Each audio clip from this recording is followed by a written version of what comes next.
오늘도 참 좋은 날인 줄로 믿습니다. 하나님의 크신 은혜와 복이 사랑하는 성도 여러분들에게 언제나 함께 하시기를 예수님 이름으로 축복을 드립니다. 특별히 오늘은 어버이주일입니다. 세상 모든 아버지 어머니 여러분들에게 하나님의 위로하심의 은혜가 가득하시기를 예수님 이름으로 축복을 드립니다. 아울러 어버이 여러분들의 수고를 하나님이 기억하시고 또 하늘나라의 상급으로 풍성하게 채워주실 줄로 믿습니다. 자, 오스트리아의 심리학자인 알프레드 에들러 박사라고 하는 사람이 있습니다. 이 박사에게 많은 우울증 환자들과 또 정신질환을 앓고 있는 사람들이 찾아와서 고통을 호소하면 이 알프레드 에들러 박사는 아주 간단한 처방전을 이 찾아온 환자들에게 써주었다고 합니다.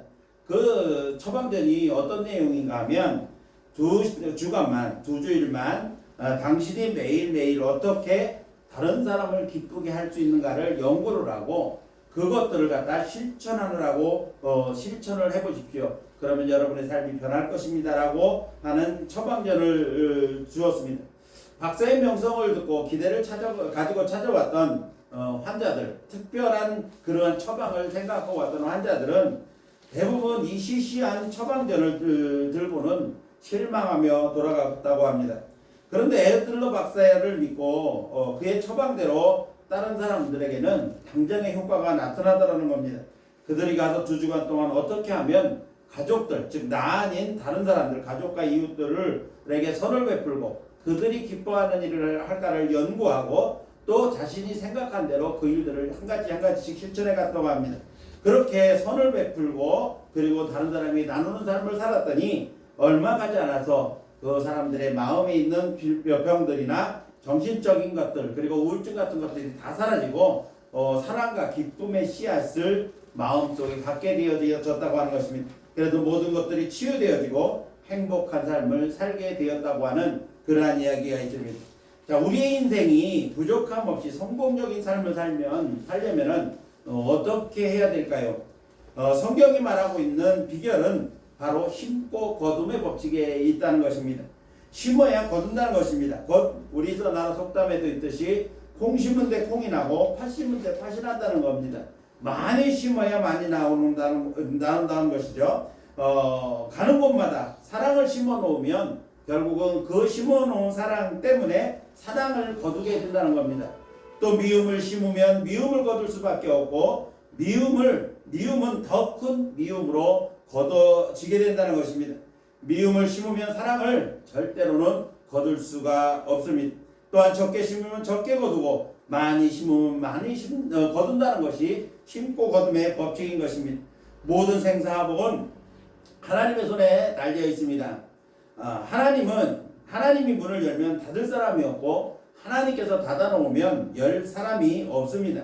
하나님이 주시는 축복은 나눠주기 위해서 주는 것이기 때문에 나누지 않으면 축복의 샘이 말라버리는 것입니다. 다시 말하면 하나님께서 우리에게 주시는 복은 다른 사람들에게 나누라고 주시는 복이라는 겁니다. 그런데 나눠주지 않으면 그 축복이 하나님께서 주시는 복이 끊겨버리고 만다는 것입니다. 내가 가지고 있는 것이 아니라 내가 쓰는 것 중에서 하나님께 드리는 것 그리고 어려운 사람들에게 베풀고 나누는 것만이 진정한 내 재물이 된다는 말씀인 겁니다. 자기 재물을 나누어주는 것은 결코 쉬운 일은 아닙니다. 그것은 사랑하는 마음이 있어야만 가능한 일이기 때문에 그렇습니다. 욕심은 축복을 가로막고 욕심 많은 사람들은 자신의 것을 나누지 못하고 계속해서 받으려고만 하고 그리고 그것을 또 쌓아놓으려고만 합니다. 그래서 이런 사람에게는 좀이나 동룩해 하며 도적이 구멍을 뚫는다. 성경이 그렇게 말씀하고 있는 것입니다. 그러나 하늘의 보물을 쌓아두는 사람은 하나님 나라의 사역과 또 어려운 이웃들을 위해서 자신의 것을 기꺼이 나누는 사람입니다. 그로 인해서 하나님의 나라가 확장되어지고 우리 이웃의 얼굴에 웃음꽃이 피도록 그렇게 하는 겁니다. 그렇게 되면 자신도 진정한 행복을 찾게 되어지는 것입니다. 행복한 삶을 원하고 부족함이 없는 성공적인 삶을 살기 원한다면 우리는 나누는 삶, 베푸는 삶을 쉼없이 나눠야 되는 것입니다. 하나님은 전혀 예상치 못한 방법으로 나누는 자에게 삶을 축복해 주시고 채워주시는 것입니다. 그러므로 사랑하는 성도 여러분들의 모든 삶이 하나님이 기뻐하시는 나누고 베푸는 삶을 통해서 생각지도 못한 방법으로 채워주시는 하나님의 풍성함의 복을 누리며 살아갈 수 있는 저와 여러분들의 삶이 되시기를 예수님의 이름으로 축복을 드립니다. 자, 가정의 달 5월을 우리가 맞이하면서 행복한 가정의 믿음의 가정을 만들기 위한 말씀들을 지난주부터 듣고 있습니다. 지난주에는 하나님이 만드신 가정이라고 하는 주제로 가정은 하나님이 주신 최고의 선물이라는 말씀을 들었습니다. 또한 가정을 구성하는 가족들의 역할과 목적은 하나님께서 돕는 자의 역할로 만드셨다라고 하는 것과 그리고 가정의 행복의 기본이 되는 절대적인 관계로 맺어져 있다라고 하는 것을 지난주에 말씀으로 드렸습니다. 하나님께서는 아담을 깊이 잠들게 하셔서 그 갈빗대로 하와를 지으셨습니다. 그리고 아담에게 이끌어오심으로 가정을 만드셨습니다. 이 가정을 만드신 것이 하나님의 창조 사역의 마지막 마무리였다라고 하는 것을 지난 시간에 말씀드렸습니다. 하나님이 가정을 만드신 것은 하나님께서 특별히 지으신 사람으로 하여금 최고의 행복을 누리도록 하시기 위해서 만들어주신 특별하고도 크신 은혜가 바로 가정인 것입니다. 그래서 가정은 참으로 신비스럽습니다. 가정을 이루고 있는 가족들의 관계에서나 가정을 통해 일어나는 모든 일에서 가정은 참으로 신비한 힘이 있다는 것을 우리는 발견하게 됩니다. 어느 부부가 산책을 하다가 사소한 일로 서로 말다툼을 하게 되었습니다.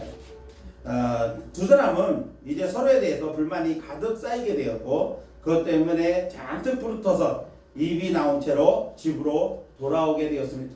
또 그들이 돌아오는 길에 지나가는 못생긴 개 한 마리를 보게 됩니다. 남편이 아내를 놀릴 생각으로 빈정대며 아내에게 말을 합니다.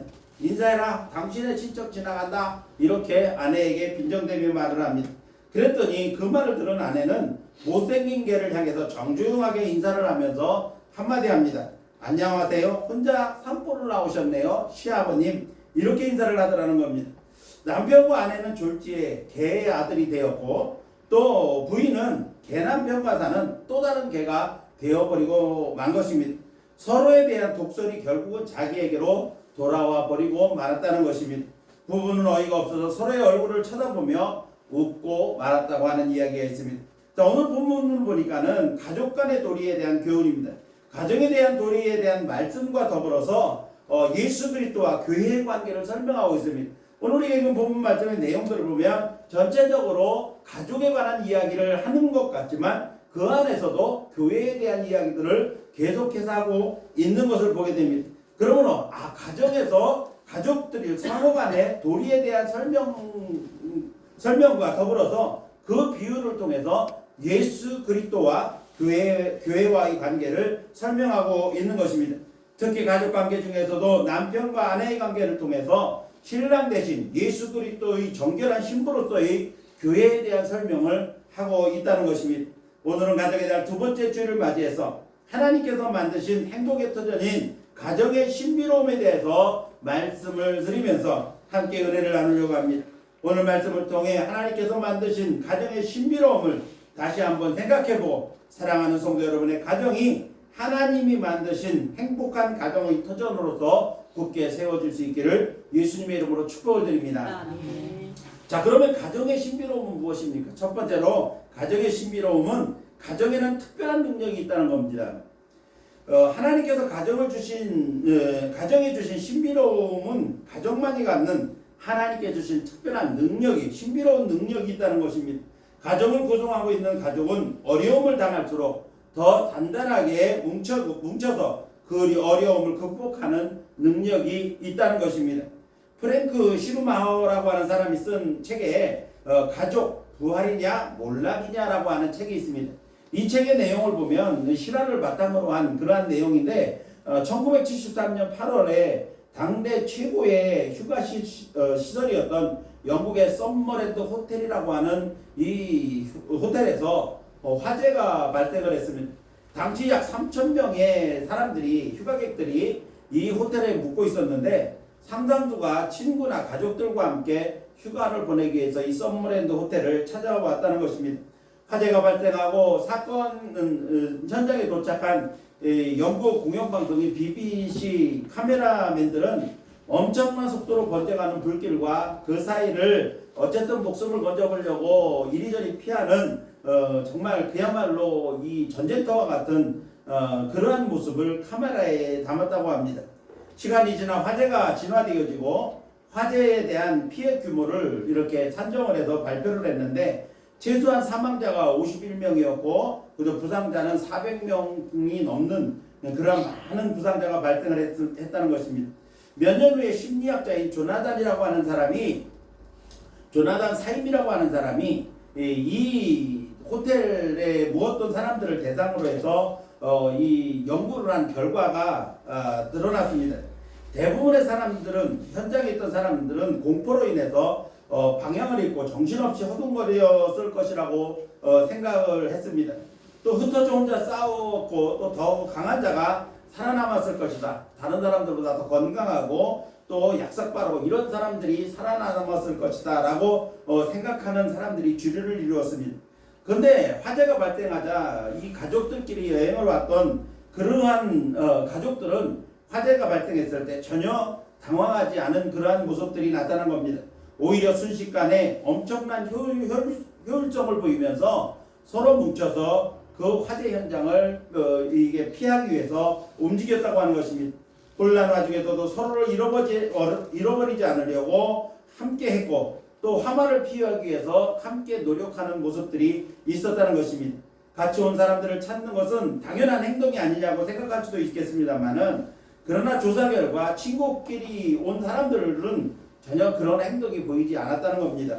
가족이 함께 움직인 그 퍼센트지를 보면 약 70% 가까운 사람들이 가족들은 함께 움직이는 그러한 결과가 나타났고 친구들의 경우에는 25%만 서로를 위해서 애썼다라고 하는 그런 결과가 나왔다고 하는 것입니다. 화재가 발생하기 전에는 가족보다도 더 진한 우정을 과시했던 친구들이 화재가 발생하자 순식간에 그 우정의 끈이 끊겨져 버리고 각자 살 길만 찾았다는 것입니다. 친구들은 사방으로 흩어져 혼자 싸움을 싸워야 했지만 가족들은 빠른 속도로 서로 뭉쳐서 정말 잘 훈련된 구조대처럼 서로를 위하며 화재에 대피했다고 하는 그러한 결과가 나왔다고 하는 겁니다. 세상 관계들은 자신들의 이익과 관련된 일에 매우 민감하게 반응을 합니다. 자신이 어떤 일에 불이익을 당하거나 손해를 입을 상황이 오면 대부분의 관계는 깨어지거나 단절되어 버리는 경우가 많다는 것입니다. 그러나 가족은 어려움을 만나면 그 어려움이 클수록 힘을 모으고 단단하게 뭉쳐서 어려움을 극복하고 헤쳐나가는 그런 아주 신비로운 능력을 가지고 있다는 것입니다. 이렇게 극한 상황에서 하나로 뭉치고 힘을 모아 어려움을 극복하는 신비한 능력이 가정에 주신 하나님의 특별한 능력의 신비인 것입니다. 그러므로 가정은 어려움을 당하면 당할수록 더 뭉치고 더 힘을 합쳐나가는 그래서 그 어려움을 극복해가는 그런 신비한 능력이 있다는 사실을 오늘 우리는 성경을 통해서 배우게 되는 것입니다. 두 번째로 가정의 신비는 어떤 것이 있냐면 가정은 교회를 설명해주는 그러한 신비로움이 있다는 겁니다. 오늘 본문을 보니까 25절에서 27절까지의 말씀을 보면 아내에 대한 남편의 도리를 교훈하는 내용입니다. 그런데 아내에 대한 남편의 도리를 교훈하면서 즉 부부관계에 대한 교훈을 하면서 간간히 예수 그리스도와 교회의 관계를 설명하고 있는 것을 볼 수가 있습니다. 25절 말씀부터 보면은 남편들아 아내 사랑하기를 그리스도께서 교회를 사랑하시고 교회를 위하여 자신을 주신같이 하라.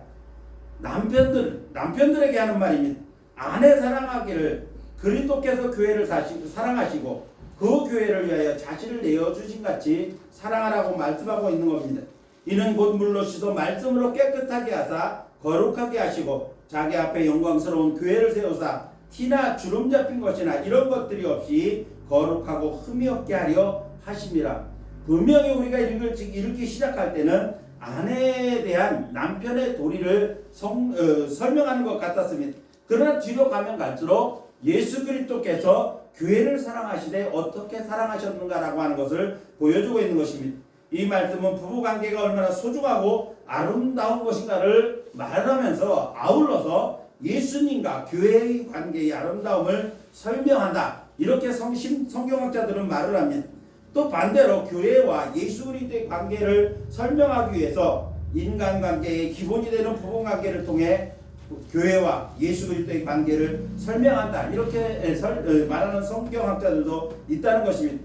다시 말하면 부부관계는 가정의 기본이 되는 관계로 그 관계는 매우 아름답다는 것입니다. 그런데 그 아름다운 관계를 어디다 비유하고 있냐면 예수 그리스도와 교회와의 관계에 비유하고 있다는 것입니다. 25절 말씀에 그리스도께서 교회를 사랑하시고 그 교회를 위하여 자신을 주셨다. 그것처럼 부부도 아내도 남편도 아내를 사랑해야 된다. 이렇게 설명하고 있는 것입니다. 예수님의 유일한 사랑은 바로 교회라는 것입니다. 여기서 교회는 모든 성도를 포함하고 있는 겁니다. 성경이 기록될 당시에 교회라고 하는 표현은 예수님을 믿는 성도 한 사람 한 사람을 교회라고 불렀습니다. 그러므로 여기서 말하는 교회는 바로 예수 그리스도의 사랑을 입은 모든 성도들을 의미하는 것입니다.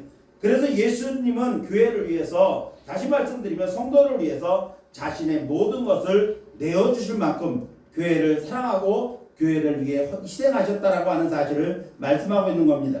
이어지는 26절 말씀을 보니까 물로 씻어 말씀으로 깨끗하게 하사 거룩하게 하셨다. 이렇게 말씀하셨습니다. 사랑하는 아내나 자녀를 예쁘게 단장시키기 위해서 최선을 다하는 것처럼, 즉 다시 말하면 가정의 행복을 위해서 남편들이 최선을 다하는 것처럼 예수님도 사랑하는 교회와 성도들을 위해서 자신의 생명까지 내어주실 만큼 희생하셨다, 사랑하셨다, 그것을 설명하고 있는 것입니다. 27절 말씀은 25절과 26절 말씀에 아내를 향한 남편의 수고와 같이 예수님이 교회를 위해서 얼마나 희생하고 수고했느냐, 그리고 그 결과가 어떻게 나타났느냐에 대해서 말씀하고 있는 겁니다.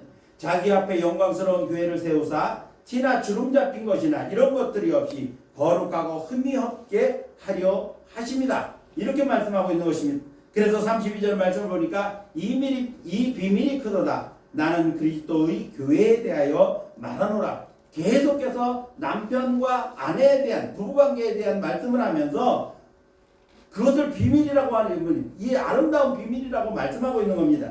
그런데 이 비밀이 뭐냐면 그리스도와 교회의 관계도 그렇다라고 사도 바울이 말씀하고 있는 것입니다. 그러므로서 본문은 부부관계에서의 도리뿐만 아니라 부부관계에 비유된 예수님과 교회와의 관계를 설명하고 있다는 사실을 우리가 알 수가 있는 것입니다. 이처럼 가장 아름다운 사랑의 신비를 예수님과 교회의 관계로 비유했다는 것입니다. 가정은 가정의 기본이 되는 부부관계의 아름다움이 예수님이 교회를 향한 사랑을 보여주는 그러한 신비로운 관계가 서로 연결되어져 있다는 것입니다. 물론 여기서 말하는 이 부부관계라고 하는 것은 믿음 위에 선 정상적인 부부관계를 말하는 겁니다. 이제 사랑하는 성도 여러분의 가정이 교회를 향한 예수님의 사랑에 비유될 만큼 아름다운 가정의 신비로움을 간직한 성도 여러분들의 가정들이 되실 수 있기를 예수님의 이름으로 축복을 드립니다. 아멘. 마지막 세 번째로 가정의 신비로움은 무엇이냐면 가정은 행복 공동체라는 신비로움이 있다는 겁니다. 가족은 한 사람이 불행하면 모든 가족들이 다 불행합니다. 또 한 사람이 행복하면 가족 전체가 행복해지는 그러한 공동체입니다. 창세기 2장 25절 말씀 보면 아담과 하와 그 부부가 에덴 동산에 살았습니다. 그런데 아담과 그의 아내 두 사람이 벌거벗었으나 부끄러워하지 아니했다라고 말씀하고 있습니다. 가족 간에도 크고 작은 실수나 허물이 있기는 마련입니다. 인간은 누구나 연약한 존재이기 때문에 실수할 수도 있고 허물이 있을 수도 있습니다. 그래도 그 허물을 덮어주고 부끄러운 일이 있어도 감추어주는 곳이 바로 어디냐면 가정이라는 겁니다. 세상에서는 그것을 들춰내고 그것을 갖다 입방에 올려 비난하는 일에 앞장섭니다. 그러나 가정에서는 그 모든 허물을 덮어주고 부끄러운 일이 있어도 그것을 감추어주는 곳이 바로 가정인 것입니다.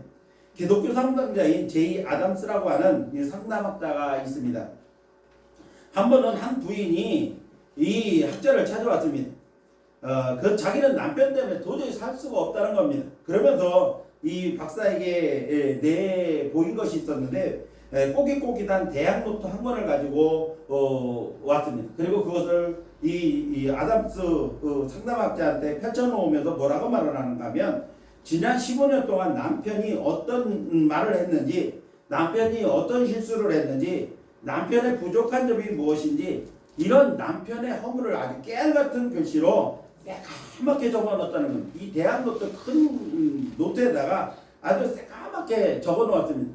거기에다 색임표까지 만들어서 아주 체계적으로 남편의 잘못, 남편의 실수, 남편의 말 한마디 이런 것들을 모두 적어놓고 있다라는 겁니다.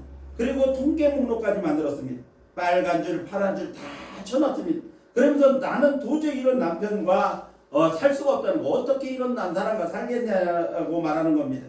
그래서 아담스 이 박사가 그에게 말을 합니다. 부인에게 말하기를, 바로 모든 문제가 이 노트 안에 있습니다. 이 노트를 깨끗이 당신의 가슴 속에서 태워버리기 전까지 당신은 가정을 가질 자격이 없는 사람입니다. 그러니까 돌아가시오. 이렇게 내보냈다는 것입니다. 이 말은 무슨 말입니까? 남편의 실수를 용서할 수 없다면 아내의 자격도 없다는 것입니다. 아내의 허물을 이해할 수 없는 남편이라고 하면 남편의 위치를 포기해야 될 사람이라는 겁니다. 부모를 용납할 수 없는 자식, 자식의 서투름을 사랑으로 감싸줄 수 없는 부모는, 부모가 있는 가정은 가정의 행복을 기대하지 말아야 되는 것입니다. 어릴 때부터 눈썹이 나지 않는 한 아가씨가 있었습니다.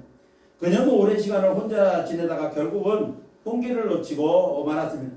뒤늦게 어느 연탄 장수에게 시집을 가게 되었습니다. 시집 가서도 그 아가씨는 여자는 남편에게 자신의 눈썹 얘기에 대해서는 한마디도 하지 않았습니다. 대신 그녀는 매일 남편보다 일찍 일어나서 화장으로 눈썹을 그리고 자기가 눈썹이 나지 않았다는 사실을 계속해서 남편에게 숨겼습니다. 남편은 아무것도 모르고 있었습니다. 그러던 어느 날 남편의 일을 돕는 직원이 몸이 아파서 나오지 못하게 되어서 그녀가 대신 남편의 일을 돕게 되었습니다. 남편과 함께 연단을 나누는 일은 평생 처음 하는 일이었기 때문에 너무나 힘들었습니다. 땀도 많이 흘렸습니다. 남편이 잠시 쉬자고 말하면서 쉬는 동안 자신의 목에 감아두었던 수건으로 아내의 얼굴에 흐르는 땀을 닦습니다. 그런데 가만히 보니까 남편이 얼굴에 땀을 닦고 있는데, 수건으로 얼굴을 닦고 있는데 눈썹 주위를 피해가면서 닦는 것을 이 아내가 느낄 수가 있었습니다. 이 아내는 남편이 자기의 눈썹에 대해서 아무것도 모른다, 자기가 지금까지 철저하게 남편을 속였다라고 생각을 했는데, 이미 남편은 그것을 알고 있었습니다. 그러면서 아내가 미안해할까봐 눈썹은 닦지 않고 그 주변만 열심히 땀을 닦아주는 그러한 정성을 보였습니다. 그것을 느끼는 순간 그녀는 자기가 이 세상 누구보다도 사랑을 받으면서 살아가는 행복한 삶을 살고 있다는 것을 깨닫게 되었다고 하는 이야기입니다. 참된 사랑은 아픔을 감싸주는 것입니다. 약점과 허물을 덮어주는 것이 참된 사랑입니다. 여기에 사랑이 있고 행복이 있는 것입니다. 이제 사랑하는 성도 여러분의 가정이 행복한 사랑의 가정 공동체로서 신비함과 교회 공동체로서의 신비함을 간직한 그러한 가정들로 세워질 수 있기를 예수님의 이름으로 축복을 드립니다. 이제 말씀을 맺습니다. 가정이라고 하는 것이 무엇입니까? 호텔 같은 방이 아니라도 괜찮습니다. 값비싼 침대가 없어도 괜찮습니다. 서로 편안히 누울 수만 있다면 그것이 바로 행복한 가정입니다. 인류 식당에서 맛있는 음식, 진수성찬이 없어도 서로 웃으며 밥을 나누어 먹을 수 있는 것, 이것이 바로 가정인 것입니다. 호화스러운 저택에 살지는 못해도 화목하게 사는 것이 행복한 가정입니다. 사랑하는 가족에게 값비싼 보석을 선물하지 못한다 할지라도 서로의 소중함을 알고 살아가면 그것이 행복인 것입니다. 훌륭한 교양과 인격이 좀 모자란다 할지라도 괜찮습니다. 명성과 인물이 좀 부족하다고 해도 괜찮습니다. 서로의 허물을 덮어줄 수 있는 사랑의 공동체가 바로 가장 행복한 가정 공동체인 것입니다. 교회도 마찬가지입니다. 가정 안에서 우리의 남편, 아내의 허물과 약점을 감싸듯이 교회의 약점을 내가 안고 감싸야 합니다. 예수님께서 교회를 거룩하게 하시기 위하여 자신의 피를 흘렸듯이 우리도 앞장서서 헌신하는 그러한 신앙 자세를 가져야 됩니다. 이 땅에서 내가 교회를 얼마나 존귀히 여기고 얼마나 헌신했느냐가 천국에서 나의 상급을 결정하는 기준이 된다는 사실을 우리는 잊지 말아야 될 것입니다. 가정은 참으로 신비합니다. 그 가정의 신비로움이 어디에 있습니까? 가정은 어려울 때 더 큰 능력을 발휘하는 그러한 신비한 힘이 있습니다. 행복한 가정의 가족관계는 예수 그리스도와 교회의 관계를 설명해주고 있습니다. 가정은 어떤 허물이 있어도 덮어주고 가려주는 그러한 신비한 힘이 있다는 것입니다. 이제 사랑하는 성도 여러분의 가정이 하나님께서 주신 행복한 가정의 신비함이 가득 담긴 복된 가정들로 세워질 수 있기를 예수님의 이름으로 축원합니다. 아멘. 기도하겠습니다.